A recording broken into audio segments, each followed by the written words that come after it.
समस्याओं से आज भी जूझ रहा है मझीगवां ग्राम पंचायत।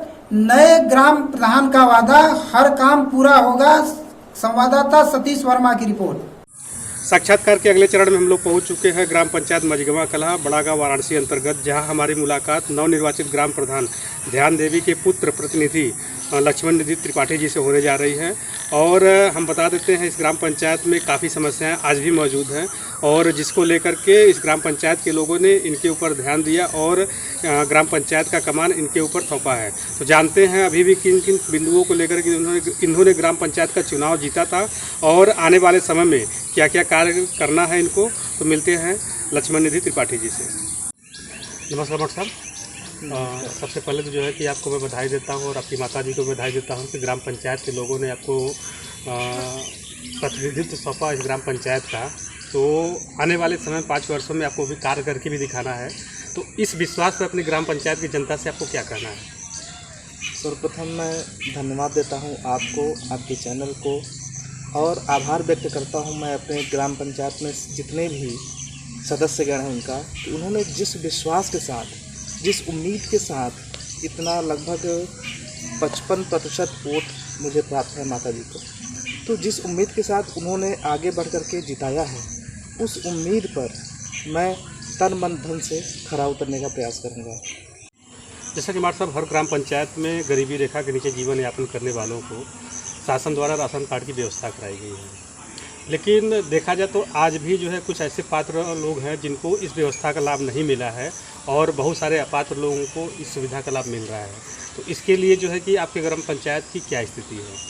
जी हाँ, बिल्कुल ऐसा है और बहुत से अनियमितताएँ हमारे गांव में इस प्रकार की हैं, क्योंकि जो पिछली बार लॉकडाउन हुआ था तो बहुत सारे मजदूर वर्ग के लोग जो बाहर दिल्ली मुंबई आदि में काम करते थे, वो इस समय आए हैं, अभी तक गए नहीं हैं।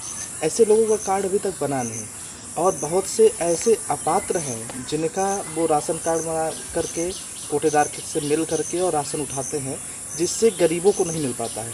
तो हमने इसका मार्क किया हुआ है। बहुत जल्द ही इसमें संबंधित अधिकारी सप्लाई इंस्पेक्टर से मिल करके इस पर मैं चर्चा करने वाला हूँ।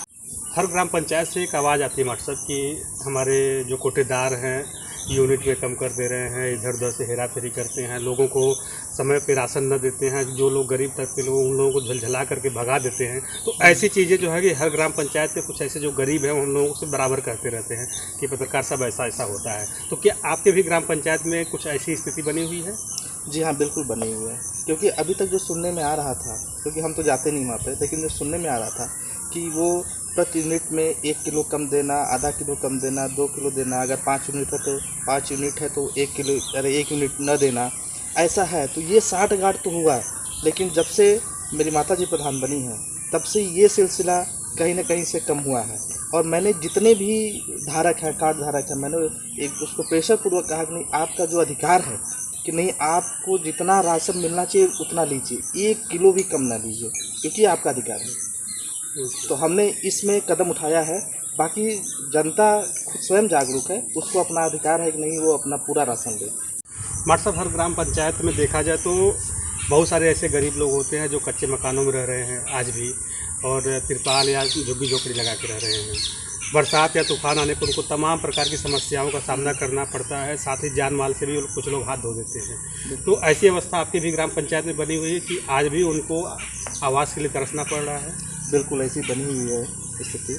और इसमें इस वर्ष जो अभी आवास लगभग मेरे गांव में 25 की संख्या में प्राप्त हुए हैं, और मैंने ध्यान दिया जो सूची हमारे गांव में बहुत गरीब तबके के लोग हैं जिनका सूची में नाम नहीं है। तो मैंने माननीय BDO साहब को ये इसमें एक मीटिंग किया था कि नहीं बताइए ऐसी स्थिति में क्या किया जाए। तो उन्होंने बताया कि नहीं, ये चूँकि लिस्ट पहले से बनी है तो नई लिस्ट में हम कर सकते हैं। इसके लिए मैंने एक पत्र मुख्य विकास अधिकारी CDO सर को दिया हुआ है कि बहुत अनियमितताएँ हैं, इसको आप जांच करके जो पात्र है जिनका सूची में नाम नहीं है तो उनका इस सूची में जोड़ने की कृपा करें, ताकि एक गरीब को जिसको रहने के लिए घर नहीं, उसको जल्दी हम लोग घर दे सकें। मास्टर साहब, हर ग्राम पंचायत में स्वच्छ भारत मिशन के आधार पर हर घर को शौचालय देने की बात कही गई थी, और जिसके तहत शासन द्वारा कुछ धनराशि भी आपको मिली। तो इसके तहत क्या आपके ग्राम पंचायत में सभी लोगों को शौचालय बनवा दिया गया है, या जो है कि आज भी बहुत सारे ऐसे लोग हैं जो खुले में शौच करने के लिए विवश हैं? नहीं, अभी भी कुछ लोग हैं जो खुले में शौच कर रहे हैं हमारे गांव में। और अभी अभी हमने कुछ लिस्ट नामों को लिस्ट दिया हुआ है ब्लॉक पे कि नहीं इनको आवश्यकता है, और सरकार की तरफ से कुछ शौचालय आए भी हैं हर गांव में, कुछ प्रतिशत जो भी है 10, 15, 20 की संख्या में। और पहले भी हमारे गांव में लगभग 200 से ज़्यादा, 300 से ज़्यादा शायद शौचालय बने हुए हैं। और अनियमितताएँ तो इसमें बहुत ज़्यादा हैं।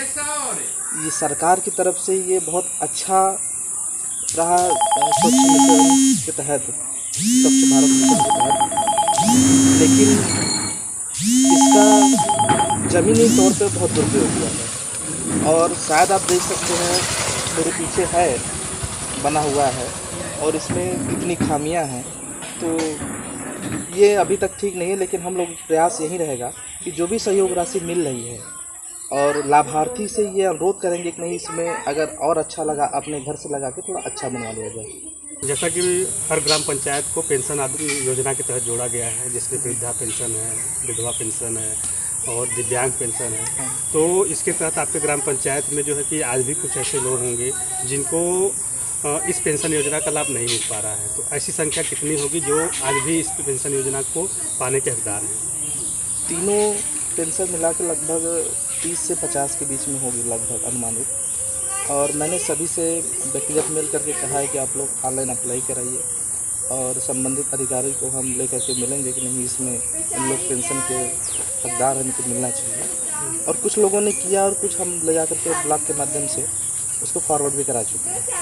और जिनका पहले से बना था, सत्यापन के लिए आया था, तो उसमें जो एक लोग निगतक थे, बाकी लोग का कंटिन्यू करने के लिए वो भी मैंने किया। मास्टर साहब, आपको ही पता होगा और पूरे देश को पता है, और आपका ग्राम पंचायत जो है कि इसका उदाहरण भी रहा होगा। ये जो समय बीता है कोरोना काल का, इसमें बहुत सारे लोगों की मौतें हुई ऑक्सीजन की वजह से। और हमारा जो ऑक्सीजन का स्रोत है वो पौधे हैं। हर ग्राम पंचायत में हर वर्ष पौधे लगाए जाते हैं। तो इस बार भी आपके यहाँ पौधे लगे होंगे, और पौधे लगाना बहादुरी का काम नहीं होता, उसको बचाना सबसे बड़ा बहादुरी का काम होता है। तो इसके तहत आपने लोगों को पौधे देते समय क्या कहा? जी बिल्कुल, हमारे यहाँ पंचायत भवन में वृक्षारोपण कार्य किया गया, प्राथमिक विद्यालय किया गया, तालाब पे किया गया, कुछ बस्ती में जहाँ सार्वजनिक स्थल पर वहाँ किया गया। हमने लोगों के साथ बैठ के इस पर चर्चा भी की कि आवश्यक है कि हर साल वृक्ष लगते हैं। हमारे गांव में हमारी जानकारी में लगभग 20-25 साल से वृक्ष लगते चले हैं, लेकिन संरक्षित कहाँ है? जी, सरकार का ये कहीं ना कहीं से नुकसान है, और वो हम लोग का नुकसान है, पूरे देश का नुकसान है। तो हम लोग संकल्पित होकर, जो हमारी निगरानी समिति बनी हुई है, उसमें हमने एक बार चर्चा भी किया था कि हमको 100 नहीं 10 ही वृक्ष लगाएं, लेकिन हम 10 को सुरक्षित रख सकें, उसको बड़ा कर सकें, ताकि हमारा जलवायु सुरक्षित रहे और शुद्ध हवा वातावरण रहे हमारा गाँव। तो ये हम इस पर चर्चा किए थे इस पर, और आगे चल के इसकी एक योजना बनाकर योजनाबद्ध तरीके से इस पर काम किया जाएगा आने वाले समय में। मास्टर साहब, हर ग्राम पंचायत में बारिश के समय में, बरसात के मौसम में तमाम प्रकार की दिक्कतें खड़ी हो जाती हैं, जैसे जल जमाव, गंदे पानी से लोगों को गुजरना, और गंदे पानी से तमाम प्रकार की बीमारियों का पैदा होना। तो ऐसी स्थिति में आपके ग्राम पंचायत के किन किन बस्तियों में जल जमाव की स्थिति बनी रहती है, और इससे निपटने के लिए आपने क्या प्रयास किया, आप क्या प्रयास कर रहे हैं? हमारे यहाँ पटेल बस्ती में और राजभर बस्ती, इन सब जगहों जब सड़कें बहुत ख़राब है, जल जमाव की स्थिति बनी रहती है, जो वहाँ पे स्वच्छता न होने के कारण काफ़ी दिक्कतें होती है। तो हमने ये किया हुआ है कि वहाँ पे स्वच्छता बनवा करके, और बाकी एक पटेल बस्ती है जहाँ पे नाली बनी हुई है, भूमिगत नाली है, लेकिन उसका सफाई न होने के कारण बिल्कुल नाली विहीन है, मतलब कोई मतलब नहीं उसका। तो अभी उस क्रम में एक बार सफाई कर्मी से हमारी बात हुई कि एक टीम लेकर के हम लोग गांव के कुछ लोग उसमें सहयोग करके और उसको कराया जाए। तो उसमें कुछ हद तक कार्य हुआ है, लेकिन हम लोग इस पर निरंतर कार्य कर रहे हैं, कैसे इसको ठीक किया जाए, कैसे बेहतर बनाया जाए। और आपसे भी अनुरोध है कि ऐसी स्थिति में एक बार आप गांव का भ्रमण करें, देखें कि रोड कैसे है, नालियाँ क्या है, भूमिगत नाली का मतलब क्या होता है, कि जहाँ से निकलना है वहाँ का स्थान ऊंचा हो, जो बनाया उसको भी देखिए कि कैसे बनाया है। तो स्थिति तो बहुत ही भयानक कह सकते हैं, जो हमारे गांव के रोड या भूमिगत नाली की स्थिति है, बहुत ही है, बहुत मेहनत से इसको गुजरना होगा। हम सब मिल कर के इसको प्रयासरत हैं। पंचायत के एक छोर से दूसरे छोर में जाने के लिए रास्तों का निर्माण होता है और जिसके लिए शासन के द्वारा हर साल कुछ न कुछ बजट आते रहते हैं। तो आपके ग्राम पंचायत में रास्तों की क्या स्थिति है और ग्रामीणों को आवागमन में आज भी की असुविधा महसूस होती है या सभी रास्ते कंप्लीट किए गए हैं? नहीं, बिल्कुल असुविधा तो बहुत है। हमारे यहाँ कुछ बस्ती ऐसे हैं, जैसे ब्राह्मण बस्ती है, पांडे लोग जहाँ रहते हैं, लगभग 10 घर ऐसे होंगे जो आज भी उनके पास रास्ता बिल्कुल नहीं है। हर जगह से रास्ता ब्लॉक हो गया है। और उसके बाद कुम्हार हैं जो कश्यप होते हैं, कश्यप हो गए, उपाध्याय बस्ती है, यहाँ पे बिल्कुल रास्ता नहीं है। और क्योंकि सार्वजनिक रास्ता, मतलब पहले तो रास्ता था लेकिन कुछ वाद विवाद में आज के समय एकदम बंद हो गया है, तो उससे निपटना ये बहुत बड़ी चुनौती है हमारे लिए और हम प्रयासरत हैं कि इसमें कैसे निकाला जाए। हमारी अभी एसडीएम साहब से भी फ़ोन पे बात हुई थी। एक बार मैं मिलने गया था, 2-3 रास्तों को मैंने उनको बिंदुवार मैंने समझाया कि ऐसी स्थिति है कि बाग है, बहुत से लोगों का नाम है, कुछ लोग तैयार है, कुछ लोग नहीं तैयार है, तो ऐसी स्थिति में क्या किया जाए। तो वो हमसे बोले कि नहीं, एक एक चीज़ का पूरा विवरण बना करके एक बार आप लेके आइए ऑफिस में, तो हम देखते हैं कि कैसे बनाया जाएगा। इसके अलावा भी आपके ग्राम पंचायत में कोई भी ऐसी जगह है जहाँ पर आज भी जो है कि विवाद चल रहा है या रास्ते के निर्माण को लेकर के बहुत सारे लोग जो है प्रयास किए लेकिन आज तक नहीं हो पाया? जी हाँ, अभी कुछ दिनों पहले सरकारी आवास किसी को प्राप्त था, या कुछ लोग ऐसे थे कि दूसरे के बहकावे में आ करके खड़ंजे के उपार लेना और रास्ता अवरुद्ध कर देना। कृषि कार्य के लिए एकमात्र रास्ता जो ग्रामीण लोग वहाँ से जाते थे और ट्रैक्टर वगैरह वहीं से जाता था, एकमात्र रास्ता है और हरिजन बस्ती के लिए वही एकमात्र रास्ता है। आज भी उसको अवरुद्ध करने का प्रयास कर रहा है, तो मैंने गांव वालों ने उसको रोका हुआ है, प्रार्थना पत्र दिया और मैंने भी उसके लिए संबंधित अधिकारी से मिल करके और लेखपाल साहब मौके पे आए, उसमें नाप किए, रिपोर्ट भी लगाए होंगे, उसके बाद क्या हुआ। लेकिन हम लोग का प्रयास यही है कि रास्ते की बहुत बड़ी दिक्कत हमारे गांव में और उस पर हमारा यही प्रयास है कि अच्छा सुंदर रास्ता बनाया जाए और लोगों को एक सुगम आवागमन का व्यवस्था किया जाए। कुमार साहब, हर ग्राम पंचायत में देखा जाए तो पेयजल की स्थिति आए दिन समस्या का रूप धारण करती जा रही है। जो हमारे हैंडपम्प है रिगोर कहीं हो जाते हैं, कहीं ख़राब हो जाते हैं। इसके तहत इसको देखते हुए शासन ने जो है कि जल निगम की व्यवस्था हर ग्राम पंचायत के लिए आदेशित कर दी है, जल नल की व्यवस्था कर रही है। तो आपके ग्राम पंचायत में क्या जल नल की व्यवस्था के लिए जल निगम विभाग द्वारा प्रस्तावित सारा कुछ सर्वे हो चुका है या अभी बाकी है? जैसा कि सुनने में आया कि नहीं, यहाँ पे प्रस्तावित है लेकिन कोई कार्य अभी तक हुआ नहीं है। तो अभी मैं संबंधित अधिकारीगण से मिल नहीं पाया हूँ और मिलने के बाद यही प्रयास रहेगा कि नहीं, हमारे यहाँ नलकूप की व्यवस्था हो। हमने अभी पिछले 1 हफ्ते पहले एक उत्तर प्रदेश सरकार मंत्री जी को मैंने एक लेटर लिखा है, जिसमें मैं मूलभूत सुविधाओं, पानी, बिजली और रास्ता, इन सबों को लेकर के उनसे मांगा हो कि नहीं, आप मेरे गांव का एक टीम बना करके और एक आख्या मंगवाएं और देखें कि हमारे यहाँ मूलभूत सुविधा नहीं है। तो जब हमारे गांव में मूलभूत सुविधा ही नहीं है तो यहाँ गांव कैसे विकास करेंगे यहाँ के लोग। तो हमने माननीय मंत्री जी को एक पत्र लिखा है, आपको भी मैं उसकी मैं कापी दे दूँगा। तो उस स्थिति में अब देखिए, इसमें ऊपर से मंत्री जी के माध्यम से क्या आख्या में मांगते हैं, यहाँ के लोग कुछ देते हैं कैसे। मतलब इसमें शिक्षा को लेकर के शासन द्वारा स्कूलों को विशेष ध्यान दिया जा रहा है कि हर स्कूल को मॉडर्न बनाया जाए ताकि जो बच्चे कॉन्वेंट स्कूलों की तरफ भाग रहे हैं वो गांव के प्राथमिक विद्यालय में पढ़ें और उनको एक अच्छा माहौल मिले। तो इस तहत हर ग्राम पंचायत के स्कूलों को कायाकल्प करने की बात कही जा रही है। तो आपके ग्राम पंचायत में इसके तहत क्या प्रक्रिया चल रही है? जी हाँ, कायाकल्प की तहत कार्य तो कुछ हुआ है लेकिन ज़मीनी हकीकत पे कम हुआ है, कागजी तौर पे ज़्यादा हुआ है। हमने इसका अवलोकन किया और माननीय बेसिक शिक्षा अधिकारी जी से मेरी मुलाकात भी हुई।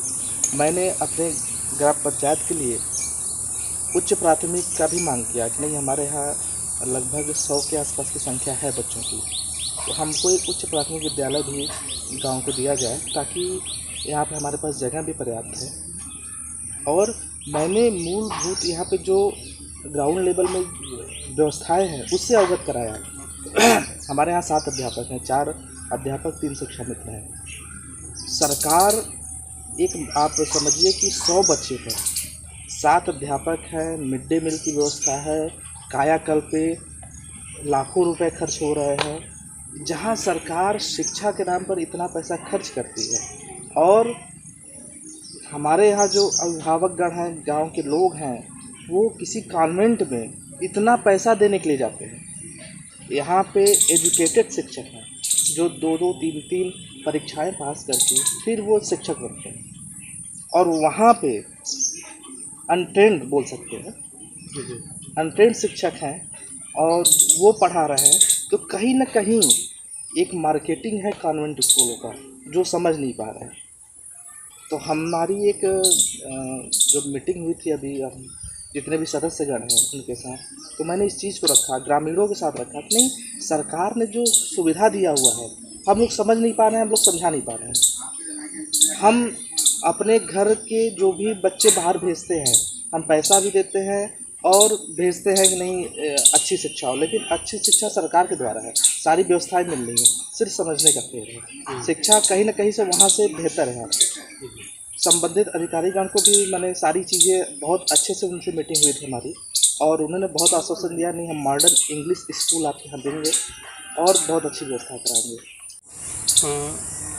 जैसा कि ग्राम पंचायत के लोगों ने एक भरोसे के साथ आपके परिवार को प्रधान चुना, आपकी माता जी को, और आपको प्रतिनिधि के रूप में देख रहे हैं, तो एक इच्छा उन लोगों की भी है कि हमारे ग्राम पंचायत में 5 वर्षों में कुछ अच्छा हो, कुछ नया हो। तो आपकी क्या योजना है ग्राम पंचायत में कि क्या क्या चीज़ें जो है कि ग्राम पंचायत में लाएँ? बिल्कुल, लोगों की अपेक्षाएं हैं और मैं उससे सतत प्रयास करूंगा कि मैं खरा उतरूं, और मेरी भी इच्छा है कि नहीं, गांव की जनता ने जितना मुझे समर्थन दिया है उससे कहीं बढ़कर करूं। और जो प्रमुख चीज़ें हैं जैसे रोड हो गए, घर घर तक रोड कैसे पहुंचे, ये बहुत बड़ी चुनौती है। आज के पास जो ऐसे बहुत लोग हैं जिनके जगह नहीं है, अगर उनसे कहे कि नहीं आप रोड के लिए जगह दीजिए तो वो नहीं। लेकिन उनको समझाना है कि रोड कितना ज़रूरी है, पानी की व्यवस्था घर घर तक पहुँचाना, शौचालय की व्यवस्था, और गांव को स्वच्छ बनाने में, जैसे हमने अभी एक ग्रुप बनाया व्हाट्सएप के माध्यम से, सफाई कर्मी को भी उसमें रखे थे कि वो प्रतिदिन क्या कार्य कर रहे हैं गांव को भी पता चले। और जैसे गांव में हर बस्ती से 10-10 लोग जुड़े हुए हैं, 20-20 लोग जुड़े हैं, उसमें देखते कि नहीं ये रास्ता है, यहाँ पे बहुत गंदगी है, तो फ़ोटो खींच के ग्रुप पे डालते हैं। स्वच्छ मजगांव, हरित मजगांव के नाम से ग्रुप बनाया गया, तो उसमें फ़ोटो खींच कर यहाँ गंदगी, तो वहाँ अगले दिन या दूसरे दिन सफाई कर्मी जैसे समय मिलता है जाके वहाँ सफाई कर देते। तो वैसे ही उस क्रम में इसी प्रकार मुझे छोटे छोटे और अच्छे काम करना है। जैसे अभी बहुत से जगह सोख्ता बनवाना है गांव में कि पानी की समस्या न रहे, जो जल जमाव होता है ऐसी समस्या ना हो। मैंने और आंगनबाड़ी केंद्र के लिए भी मैंने बात किया हुआ है हमारे सचिव महोदय से भी, तो बोले कि बात हुई उनसे, तो बोले कि इसका प्रस्ताव बनाया जाएगा। इसके जो संबंधित अधिकारीगण हैं उनसे भी मुलाकात हमारी हुई थी कि आंगनबाड़ी केंद्र होना चाहिए हमारे गांव में। लेखपाल, जो हमारे यहाँ के जो लेखपाल हैं, उनसे मैंने 1-2 नंबर जो देखा कि बच्चों के खेल कूद के लिए मैदान नहीं है हमारे गाँव में, तो उसके लिए बात हुई, बारात घर के लिए बात हुई। बाकी रोड के साथ जो है सोलर की व्यवस्था गांव में, और जैसे एक मॉडर्न गांव कैसे बने, इस पे हमारा प्रयास है कि नहीं रोड लाइट सब एकदम अच्छा और सुंदर हो। जैसे आप शहर में जाते होंगे, कॉलोनियाँ देखते होंगे ना, बनारस रविंद्र कॉलोनी देखे जहाँ रोडें अच्छी होती हैं, सब साफ़ सुथरा होता है। वैसी हमारी योजना है कि नहीं हम इसको सब लोग के सभी सदस्यगण के साथ मिल करके कि कैसे अच्छा बनाया जाए। तो थोड़ा इसमें प्रयास है, देखिए कितना जल्दी सफलता मिल पाती है।